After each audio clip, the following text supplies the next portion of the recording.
말씀을 좀 되돌이켜 봅시다. 요시야 왕이 8살의 왕이 됐습니다.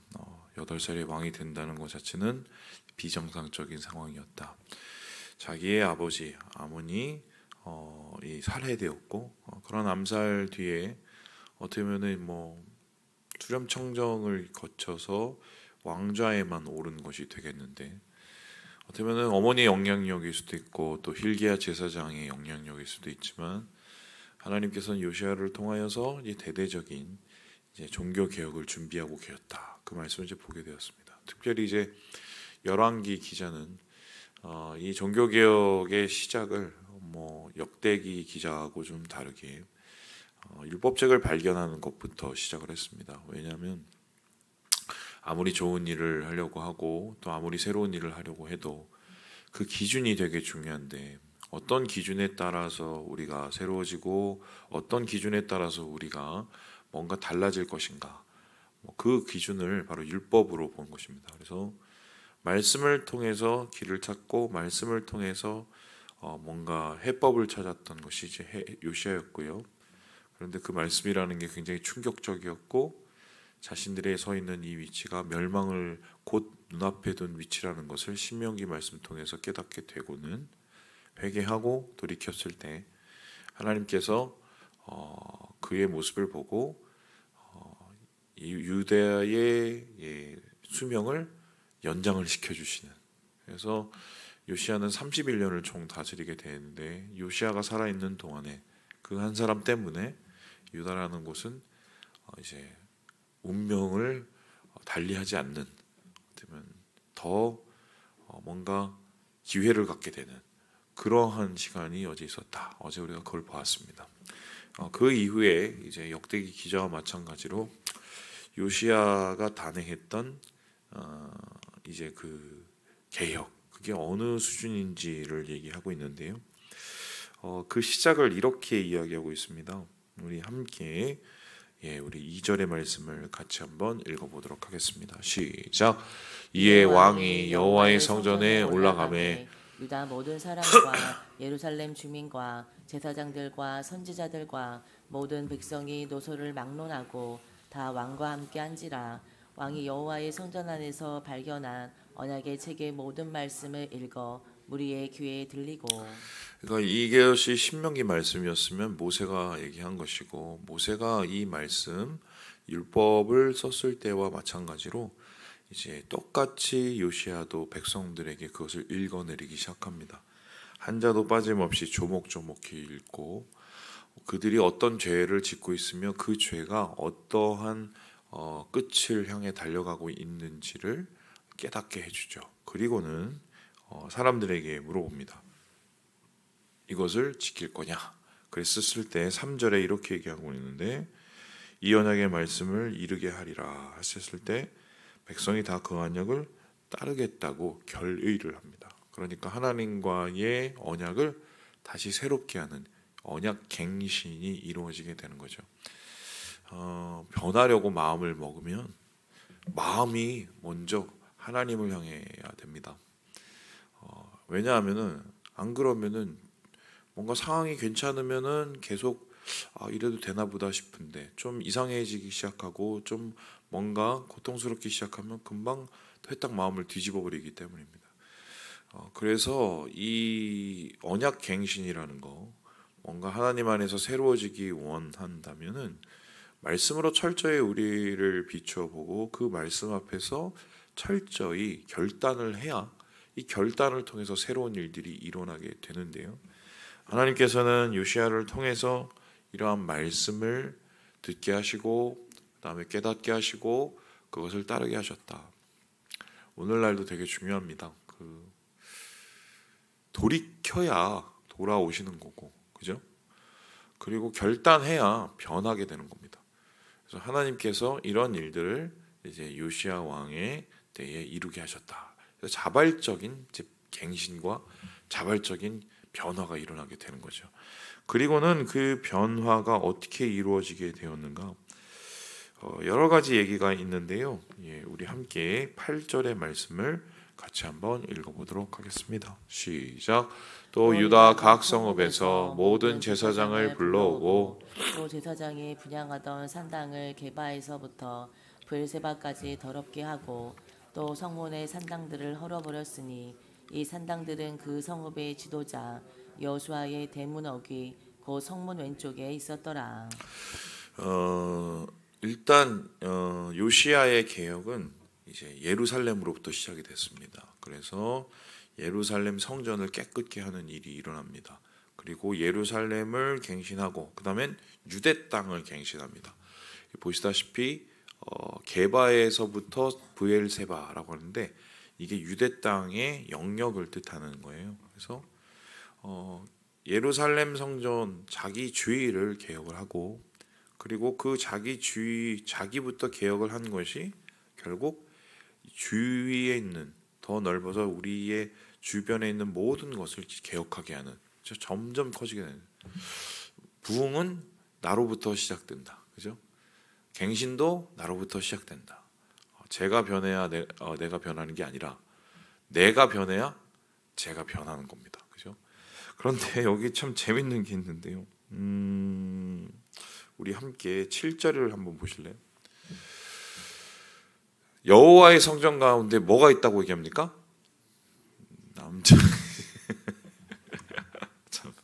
남창이 뭔지 아세요?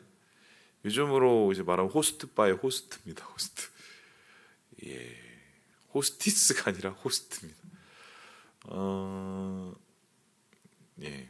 그러면 뭐 당연히 여자 창기도 있었겠죠? 그럼 남창도 있었으니 갈 때까지 다 간 거죠. 그런데 하필이면 그게 어디 가운데 있었다고요? 여호와의 성전 가운데. 예. 끔찍한 일이죠. 그리고 이 성전 가운데 있었던 것은 거기에서 끝난 게 아니라 이 뒤를 보니까요. 무슨 11절에 태양신 이게 뭐냐면 이건 애굽에서 하던 짓을 가서 왔다가 한 거고 그리고 10절을 보니까 몰록 신 주변에 있는 뭐 암몬이나 모압이나 이런 신을 갖다가 이제 인신 공양 뭐 이런 거 했던 거고요. 뭐 이런 것이 뭐 유대 곳곳에 있었다. 곳곳에. 그래서 예루살렘과 유다의 모든 곳에 이런 이방신의 자취들을 다 완전히 부셔버리고 없애버리고 완전히 더럽히기 시작하는 것이 이제 철저한 요시야의 개혁의 모습이었습니다. 그런데 오늘 성경에서는 이러한 유대 땅의 개혁의 그 이유를 이야기하는데요. 이게 참 가슴이 아픕니다. 13절을 한번 같이 한번 읽어볼까요? 시작. 또 예루살렘 앞 멸망의 산 오른쪽에 세운 산당들을 왕이 더럽게 하였으니 이는 옛적에 이스라엘 왕 솔로몬이 시돈 사람의 가증한 아스다롯과 모압 사람의 가증한 그모스와 암몬 자손의 가증한 밀곰을 위하여 세웠던 것이며. 왜 유대 땅에 이토록 많은 이방신과 이방 우상 숭배가 이루어졌을까? 남창과 여자 창기가 성전 안에서 왜 들끓게 되었을까? 그 시작을 누구로 잡고 있습니까?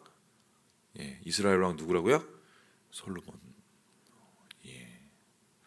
솔로몬이 그러면은 예루살렘 성전을 지은 사람인데 예루살렘 성전에 남자 창기나 여자 창기를 두었을까요? 처음부터?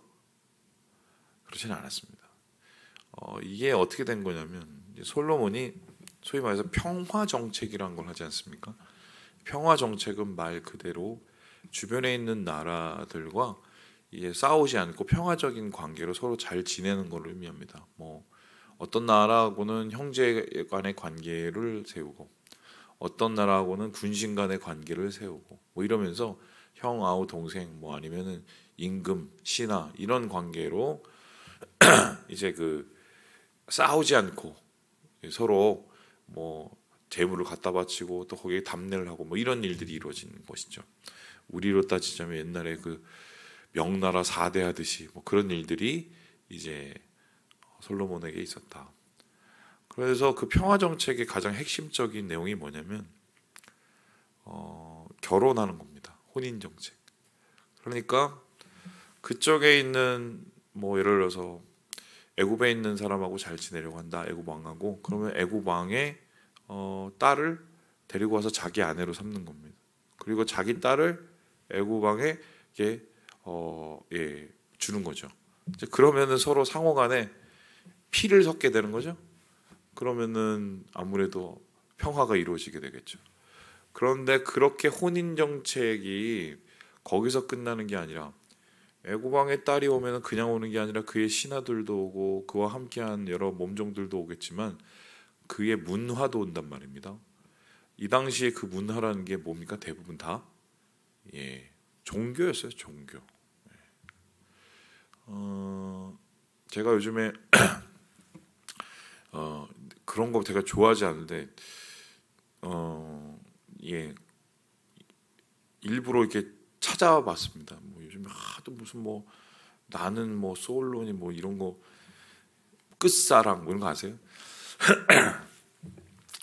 그 옛날에 그 사랑의 짝대기 뭐 이런 거잖아요. 그런 프로가 이제 진화해서 요즘에는 뭐 이렇게 밀착형 뭐 이렇게 무슨 뭐 예능으로 이렇게 바뀌었잖아요. 그래서 서로 이렇게 짝짓고 뭐 영숙님, 영철님 뭐 이러면서 뭐 이런 게 있어요. 그런 거 도대체 이게 왜 인기인지 이제 봤더니 뭐 그런 거더라고요. 결론. 이 사람하고 연결이 될까 말까 막 이런 얘기 뭐 하면서 막 그런 건데 이번엔가 그걸 한번 보니까 둘이 다 맞는데 종교가 안 맞아요.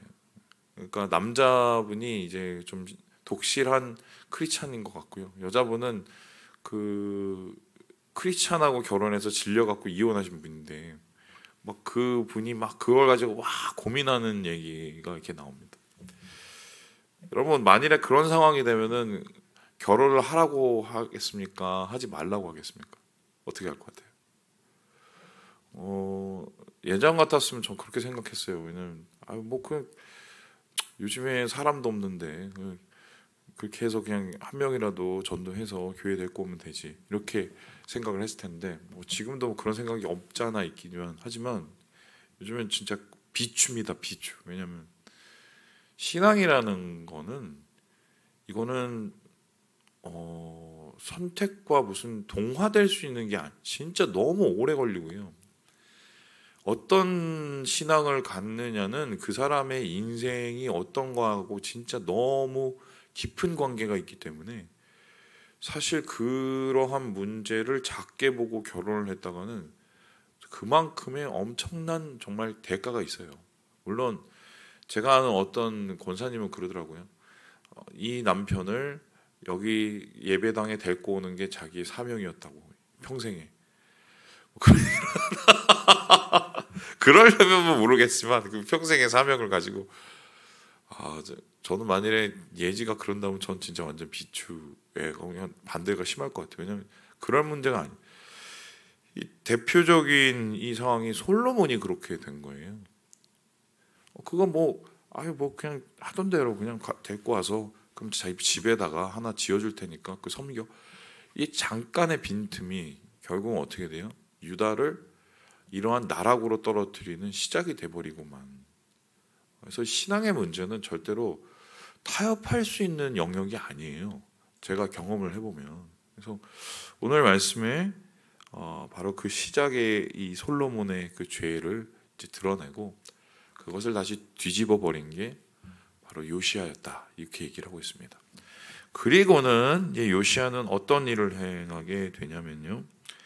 우리 함께 19절의 말씀을 같이 한번 읽어보도록 하겠습니다. 19절입니다. 시작. 전에 이스라엘 여러 왕이 사마리아 각 성읍에 지어서 여호와를 경노하게 한 산당을 요시아가 다 제거하되 베델에서 행한 모든 일대로 행하고. 요시아 왕의 개혁이 놀라운 이유는 유다 땅에서 산당을 제거한, 그러니까 그 산당이라는 게 뼈 깊은 뿌리 깊은 이제 범죄잖아요. 그것을 제거했을 뿐만 아니라 그 개혁이 바로 북이스라엘 지역까지 다 향했다는 겁니다. 이게 가능했던 이유는 그 당시에 아시리아가 이 영향력이 약화되어서 이제 요시아가 북이스라엘까지 자기의 이제 개혁을 완수할 수 있는 기회가 생긴 거예요. 그런데 그 개혁이 어떻게 이루어졌는가? 그 위에 있는 온갖 산당들, 그 위에 있는 온갖 이방신 우상들을 다 제거했을 뿐만 아니라 가장 핵심적인 부분, 이 베델과 단에 있던 다른 제단, 하나님의 다른 제단까지 부셔버리게 되는 겁니다. 근데 이 부셔버리는 일은 누구로부터 시작이 됐냐면요, 15절을 봤더니 이렇게 나와 있는데요, 보이시죠? 여로보암이 베델에서 세운 제단입니다. 남유대는 누구 때문에 이 꼴이 됐냐면 솔로몬 때문에 그렇게 됐다면, 북이스라엘은 누구 때문에 그렇게 됐어요? 여로보암이라는 작자 때문에. 예루살렘으로 예배드리러 가는 사람들을 못마땅하게 여기고 베델과 단 두 쪽, 북쪽과 남쪽에 세운 그 제단을 세움을 통해서 그것이 이방 신과 우상을 섬기는 계기와 시작이 되게 된 거죠. 그때 한 선지자가 와서 예언을 했습니다. 어떤 예언입니까? 이거를 하나님께서 분명히 멸하실 거고 파멸이 될 것이다. 그때 여로보암이 저놈 죽여라 하다가 이게 속이 굳어버리죠. 마비가 오죠. 그리고는 그 선지자의 예언이 결국 요시야 때 와서 이루어지게 되는 거예요. 이게 몇 년이 걸린 줄 아십니까? 300년이 걸려요.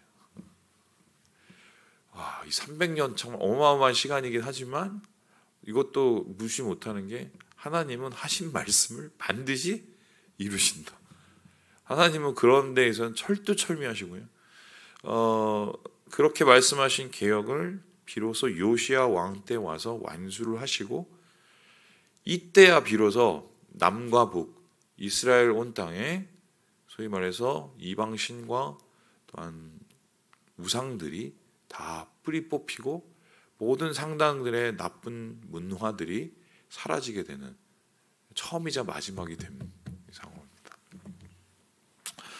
그래서 하나님께서는 요시야를 통해서 이러한 일들을 완수하셨다. 자, 그러면 씁쓸한 얘기하고 오늘 마쳐보도록 하죠. 이 개혁은 성공했을까요? 아니면 실패로 돌아갔을까요? 네? 실패로 돌아갑니다. 왜냐하면 성공했으면 유다가 남아있어야죠. 근데 실패했기 때문에 유다가 결국 망한 거 아닙니까? 자, 그럼 제가 질문해 보겠습니다. 왜 실패했을까요?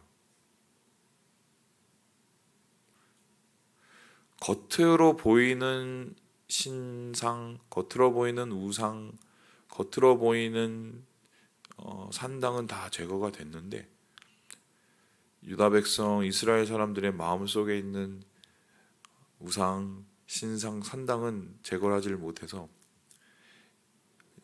요시야가 죽은 후에 그 짓을 다시 시작합니다. 그래서 사실 유다의 멸망은 예고가 되었던 게, 마음이 변하지 않으면 결국은 다 도루묵이에요. 오늘 그 얘기하고 마칠까요? 교회는 목사님이 이끄는 거라고 얘기하지만, 물론 목사와 당회가 있고 또 우리 재직회도 있고 공동회겠지만, 여러분 생각을 해보세요. 그 목사가 아무리 좋은 설교를 하고 은혜를 끼치고 한들 그때는 아마 좋을 거예요. 목사가 뭘 하는 동안은 내가 안 변하면 뭔 소용이겠어요, 그죠? 아무리 도전을 받고 감동을 받아도 내가 안 변하면, 내 마음에 있는 이 우상이, 내 마음속에 있는 불신앙이 뿌리채 뽑아지지 않으면 이거 뭐가요? 참 그런 모습은 참 안타까운. 하지만 그 속에서도 요시야는 최선을 다해서 이러한 개혁을 완수했다. 오늘 말씀 통해서 그것을 보게 됩니다. 말씀을 마칩니다. 사랑하는 여러분, 개혁은, 갱신은 나로부터 시작이 된다는 거 기억하시고, 그 또 개혁의 완수는 내 마음에 있는 그것을 완전히 뽑아내 버리는 것이다. 기억하시고 주님 안에서 오늘 안에서 새롭게 또 도전하시고 새로운 승리를 맞이하시는 우리 사랑하는 형제 자매들 되시길 주님의 이름으로 축원합니다.